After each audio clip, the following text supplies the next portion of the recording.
Nice bass. I'm just having a chocolate bar, putting on a new spinnerbait, and a Diet Coke. A lot of you probably didn't know, but I'm in training. As an athlete, you have to stay in shape. Coming up, Lake Champlain has a reputation for being a fish factory. Bordering the states of Vermont and New York and the province of Quebec, this lake is over 110 miles long. Recently, Vermont introduced an early catch-and-release spring bass season that runs from mid-April to mid-June. On today's show, Bob teams up with Vermont fisheries biologist Sean Good for some early season Lake Champlain bass fishing. The action is hot and heavy, with Strike King's sexy shad crankbaits and spinnerbaits. You gotta love this fishery here. All right.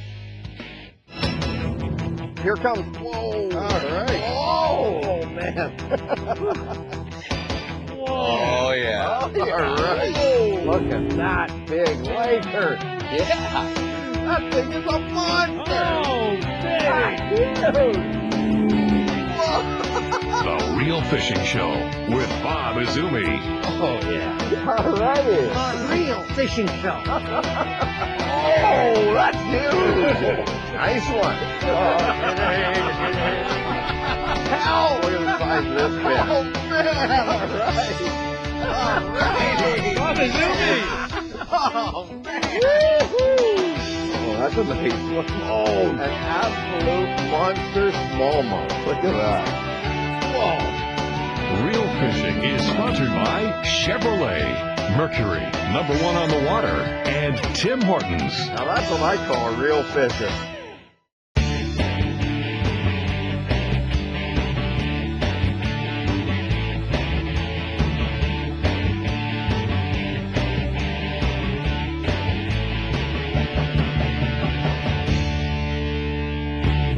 What an incredibly beautiful spring day we got. Temperature's going to be in the 60s Fahrenheit, and we're on Lake Champlain down in the state of Vermont. I'm here with Sean Good. Sean, good to be back with you. Thanks for coming, Bob. 1 year later, Sean is with the Department of Fish and Wildlife here in Vermont. That's right. And he's a biologist, and I'll tell you what, this spring fishery that you have here, it's what, catch and release only? That's right. It's catch and release only season that runs from April till early June. Alrighty, well, we're going to sample a bit of that. It's mid-morning, should be a lot of fun. Shall we?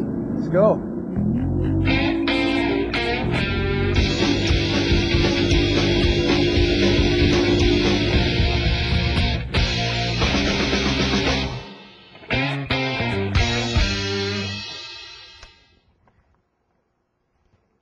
There we go. Oh, I knew it. There we go. I knew it. There we go. First fish. Off the point on a sexy shad. Oh, nice one. That's a good large That mouth. is a nice largemouth. Yeah. Great one for the start of the day. Alrighty. And that is a Series 3 Strike King crankbait. And that is one of the hottest colors right now going that it's in demand. You were saying on eBay even, they were selling for good money. I noticed you had him on the front hook too, which is a good sign. Yeah, you know, isn't that funny you notice that? Because that means that he didn't just nip at it, he took the whole bait. That's right, yeah. When you get them on the front hook like that, it's a sign they're aggressive, so. All right.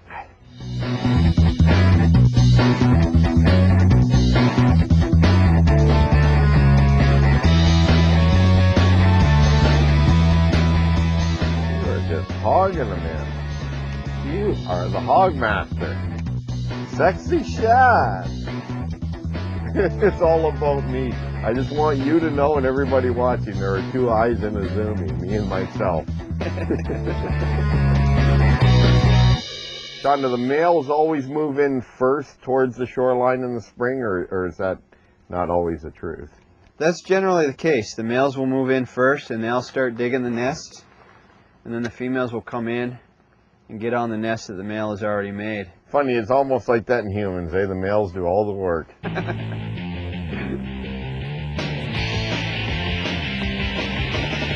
Here's a better one. Oh, that's a nice one. See, I figured they'd be out here on this flat. Since we have those males in tight to shore, they've moved up first. The females aren't up yet. So right behind us. So that, yeah, just out here on that next break. Good stuff. You're not going to play net boy for me, Bob? No, I mean, hey, every man for himself. That's how it goes. Alrighty. Look at that, hit both trebles on the front. Feel that belly. Ooh. She's full of eggs. She's ready. She's ready to spawn. 4 5/8. Oh, give me the 1 ounce. Here. Look at that. Almost 4-1, but you said it. Well, that's a nice bass. 4 pounds. Alrighty. There she goes.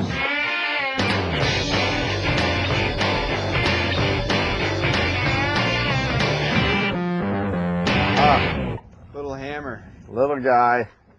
Well, I gotta get this one back in the water. Folks, on that note, stay tuned. We'll be right back fishing big old Lake Champlain in Vermont. All right. When we come back, more Lake Champlain cranking. Oh, yeah. That's another fatty. Closed captioning is brought to you by FNCC and MotorExam.com.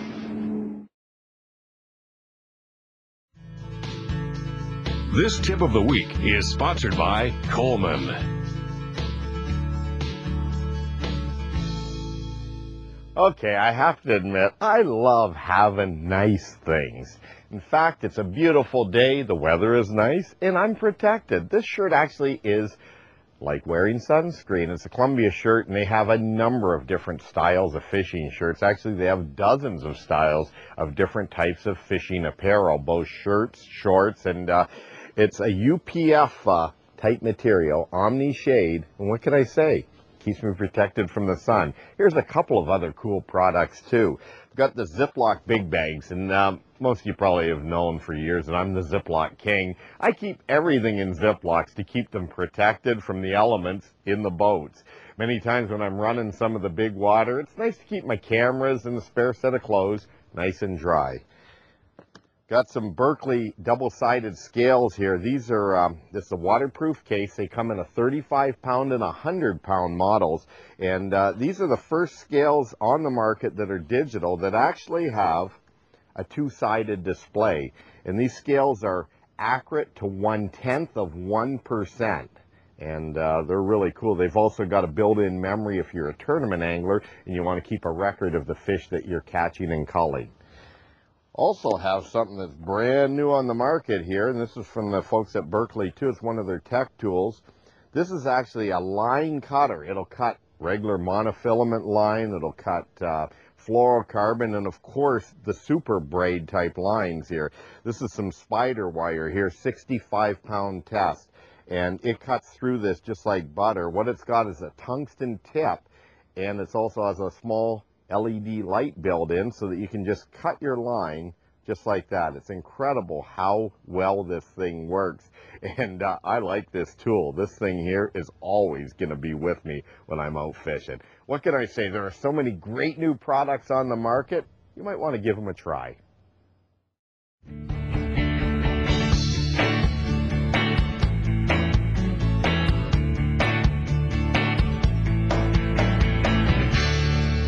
My prediction here, folks, is no fish. That's completely wrong thing to say as a fishing host. I'm just joking. You Oh, got one? yeah. Oh, that's a good one too. Is it? Yeah. Oh, yeah. Stay away from the motor. Stay away from the motor. Oh, nice largemouth. He's hooked on the back line. Yeah. Let's see what you're made out of. All right. Oh, yeah. That's another fatty All right. on the sexy shad. Good fish. Look at that, right in the tail hook, too. That is a good one. Now, he was like 2 feet from on shore. I know, and you kept telling me to back out. I know what your game plan was. How big was that fish? 6.5. I told you we were going to get one here. Oh, here we go. Well, you were in awe. I was. I was in awe of two things. The fact that you caught one and the fact that it was a nice one. We're catching so many fish today, you're not allowed on video to say, that's number 9, that's number 14, because by the time we edit out 3/4 of your fish, it's not going to appear that way. That's the magic of editing on TV fishing shows. See, like I got a fish now, this one will be in the show even though it's about 8 inches long because I caught it. I guess that's the perk that comes with owning your own show. But, you know, to be honest with you, I really don't want this show. I mean, this fish shown in the show is way too small. So I didn't catch this fish, okay? That doesn't count. It's this big one I'm going to catch on this cast, though, that I really am excited about. Coming up right there we go. Right there. Oh, come on, did you call that fish? Yes, I did. Oh, you did too. You have to call them. When you have your own... Oh, look at the size of that fish. That's a nice bass. You have to call it. You know, like I said, when you have your own show. It's not that big. That's a decent fish, though. Well, when you call it, it is. Yeah.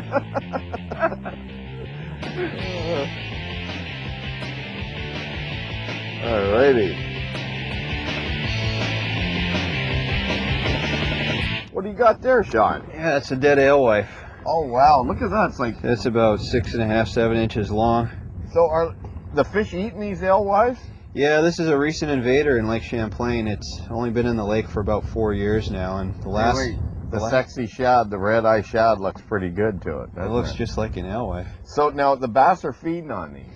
Yeah, like I said, they've only been in the lake for about 4 years, but the population has really exploded in the last 2. We had a big alewife die off this winter, and literally hundreds of thousands of these are washing up on the shores of the lake right now. And the bass are absolutely gorging themselves. Now, will this change the position of bass? I think so, eventually. Yeah. I think the bass are going to end up being more, you know, deep water, open water oriented, chasing these schools of shad. So a little more nomadic then, instead of being home buddies in the weed bed. That's right. They'll be working the edges, chasing these little guys. And maybe chasing these too. Let's hope so. Stay tuned for more early season Lake Champlain bass fishing after this. Look at the belly on that. Let's take a look down under with this week's Fish Eye View, sponsored by Mercury, #1 on the water. Aggressive, strong, and hardy, it's easy to think of smallmouth bass as the perfect game fish. Responding in a variety of techniques, it's possible to enjoy them your way, though some things are more fun than productive. For putting sheer numbers of fish in the boat, it's pretty tough to beat spinnerbaits. Covering a lot of water in a hurry, standard procedure is working near-shore structure, and they'll do wonders on transitions and flats as well. With an eye down under, we've made a few interesting observations on performance. First off, high-speed retrieves don't always work. You have to match your presentation to the mood of the fish, even if that means dead slow or bouncing bottom. Secondly, if you're getting a lot of bumps and taps, don't put them off as small fish. It's surprising how many smallmouth hit the blades rather than the business end. Untold others simply follow along. It pays to make repeat casts with a change in pace or a different color. Another thing is to be prepared at all times for a strike. Smallmouth have a bad habit of hitting on the initial drop. Finally, we have to recommend choosing only the highest quality spinnerbaits on the market. Even with the very best, you can't expect every cast to line up perfectly. But if it looks alive with balance, movement, and flash, it won't make a difference. Sexy shad. Oh, sexy thing. Smallmouth or largemouth? Largemouth. Nice one. Yeah, he's 2.5 maybe. All right. Oh, under the boat. That's one thing about those long, soft crankbait action rods, eh? You don't lose a lot of fish with them. No, it takes all the abuse the fish is throwing at you. Come here, buddy. Sexy shad? Yeah. Well, that one just nipped at it, didn't it? All right. Couple pounds. Yeah, easily. You just being modest. That was at least a 5-pounder.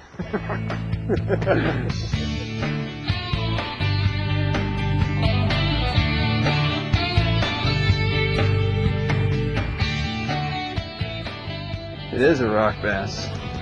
Multi-species shoreline.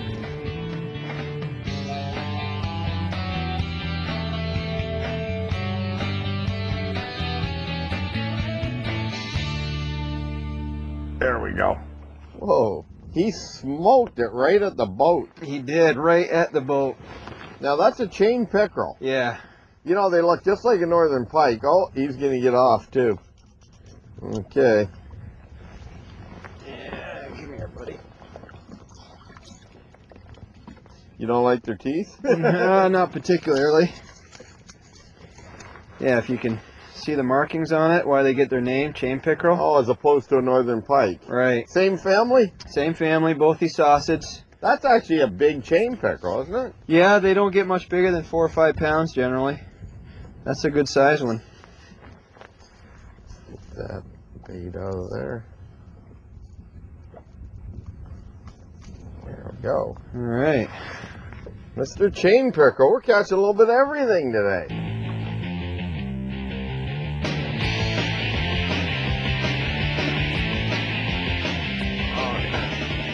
They're hard fighting fish in there. Fatties. Look at how fat that fish is. Oh my. Look at the belly on that. Look at that fish. That's a young female. That is a fat female. Look at the belly on that. Wow. Look at that. Sean. Yeah. Look at that. She is ready to burst. Oh my. That's all egg in there. Get back in there, lady. All right. Even the perch will hit these little crankbaits. So if you're going to harvest the bass, don't keep a big old one that's maybe 10, 15 years old. Keep a little guy. Absolutely. You know, whatever the legal length limit is, the minimum, you know, here it's 12 inches. In the summertime, if you're fishing, you're gonna harvest some bass to eat. You're better off keeping those 10, 12, 14 inches to eat, letting the 18, 20 inches go, because it takes them 15 to 20 years to get that big. And the theory behind that is, you know, those bigger fish have proven themselves genetically to survive and attain that size, and so taking a fish out of the population and taking that kind of brood stock and that genetics out of the population maybe hurts the population in the long run. Well, on that note, folks, you heard it. Stay tuned. We'll be right back with some more real Champlain fishing after this. When we return, Bob and Sean continue their great day on Lake Champlain. Oh, we switched over to spinner baits.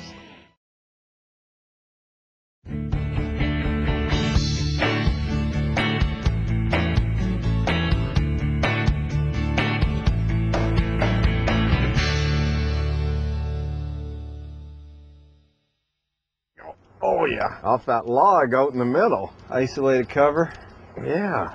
Oh, that's a decent one. Yeah, fat little guy. We'll see how strong this line is. Oh. Excellent. Well, we switched over to spinner baits, and we're using half-ounce Strike King spinner baits. That's one of the bleeding baits with the red hooks. And back in a creek here, and that fish was just on this little isolated piece of wood here, Sean. A lot of times when you get a big creek like this, you know, because it all looks the same, you have to look for something just a little bit different. And that little bit of something different could be isolated logs in the middle, or a duck blind, or maybe one big tree amongst smaller ones.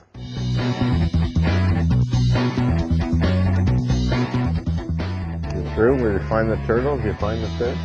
I haven't heard that one before. I just made it up. I just wonder, is it true?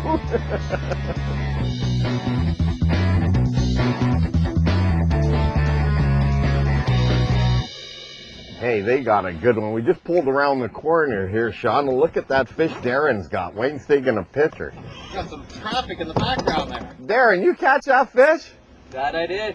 All right. That's a huge bass. How did you weigh it? Yeah, we just weighed it. How many pounds? 514. 514. How's there? All right, here, hold on. Let me get a photo of you guys.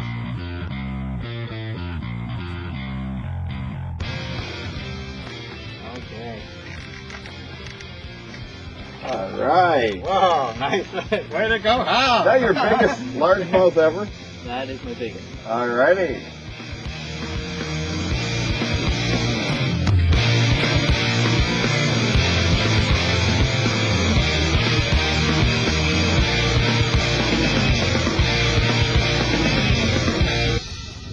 I think it's a good one. I think he's staying down. Oh, yeah. All right. All righty. He was staying deep. Come here, baby. All right. Good one. Boy, they fight hard too, don't they? Even though that water's cold, Yeah. they fight hard. And you know, for this early season bass fishing, folks, really, a crankbait or a spinnerbait like this Strike King here, Yeah, you can't go wrong. you know, the Premier Plus or the bleeding bait with the red hook, just something with a lot of flash or vibration, especially in the water here. What do you got, a little wind-induced watercolor here? Yeah, it's not normally this stained in the springtime. It's we've had a north wind for a couple of days and it's murky, so throw a little flashy vibrating bait and you're going to get the fish still. Fisheries biologist Sean Good and I had a great time on this early season trip to Vermont. If you're watching and have never had a chance to fish Lake Champlain, the catch and release only spring bass season can be incredible. The lake is easily accessible and there's a ton of fish to be caught. Hey, we'll see you next week right here for some more real fishing.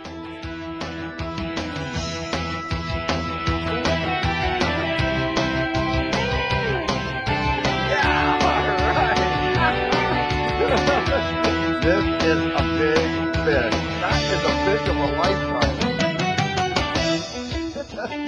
Well, that is just amazing. Look at that.